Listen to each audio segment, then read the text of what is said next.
काम किया है। आपने कथाओं में सुना होगा कि जब घनानंद के यहां चाणक्य गए थे, चाणक्य का नाम आपने सुना होगा, चाणक्य नीति भी सुनी होगी। तो घनानंद के यहाँ चाणक्य पहुंचे तो चाणक्य काले कलूटे थे। चाणक्य को देख करके घनानंद ने कहा, ये काला कलूटा कहां से आ गया, ये ब्राह्मण कौन है, ये ब्राह्मण नहीं हो सकता, ये करिया ब्राह्मण है। चाणक्य को क्रोध आया और उन्होंने अपनी चोटी खोल लिया और कहा, जब तक मैं नंद वंश का सर्वनाश नहीं कर दूंगा तब तक मैं चोटी बांधने वाला नहीं हूं। और मानो धर्म सत्ता ने, चाणक्य की सत्ता ने ऐसी व्यवस्था को बनाया कि मानो जो नंद साम्राज्य था उसको नष्ट कर दिया।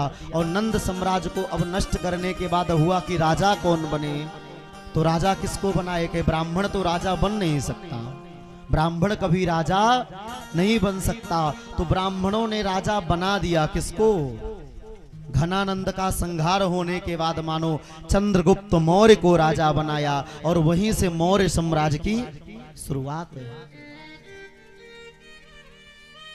तो हमारे ब्राह्मणों ने जो आजादी की पहली गोली जो है ना वो किसने चलाई थी, आपको जानकारी है? मंगल पांडे ने। और आजादी की आखिरी गोली किसने चलाई थी?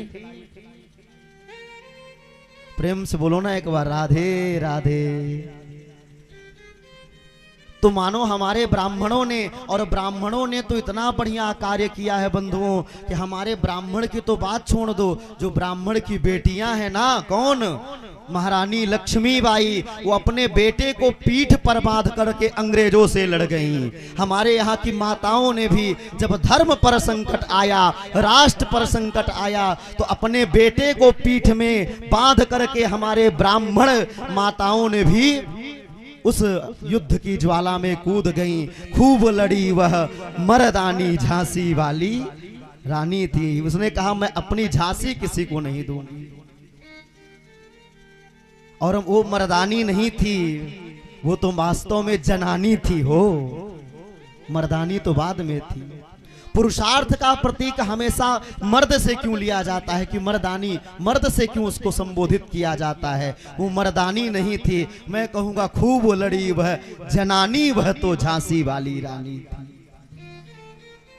यही आपके उत्तर प्रदेश के झांसी जिले की थी। तो जब जब मानो राष्ट्र पर संकट आया है, तो आज राष्ट्र पर संकट आ गया, राजा वेन जो है तो दूषित हो गया, कुलसित हो गया, तो संतों ने राजा वेन का संहार कर दिया। अब जब वेन नहीं रहे तो कहे राजा कौन बनेगा, क्योंकि ब्राह्मण राजा बन नहीं सकता। तो राजा बनने के लिए कहा गया कि बेन के शरीर का मंथन हो।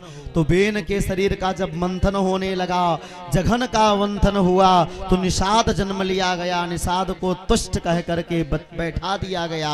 आज जब बेन के मानो बाहुओं का मंथन हुआ तो राजा पृथु प्रकट हो गए। प्रेम से बोले राजा पृथु की जय। और राजा पृथु ने मानो, धरती उबड़ खाबड़ हो गई थी, अपने रत्नों को धरती ने छिपा लिया था, तो राजा पृथु ने धरती को व्यवस्थित बनाया। अश्वमेध यज्ञ किए, एक नहीं 108 यज्ञ किए, और राजा पृथु ने धरती पर व्यवस्था बनाई। इसलिए पृथु के नाम से ही धरती का दूसरा नाम पड़ गया पृथ्वी। प्रेम से बोले पृथ्वी महारानी की। और पृथ्वी मैया ये बड़ी दयालु हैं।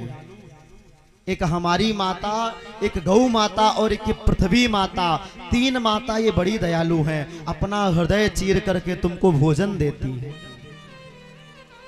धरती माता अपना हृदय चीर करके आपको भोजन देती हैं, और वही भोजन को पा करके कलौ अन्न गतौ प्राणः, मानो कलयुग में तो अन्न में ही प्राण है। क्या सुबह उठ करके पृथ्वी मैया को प्रणाम नहीं कर सकते? इनको हम पैर से मार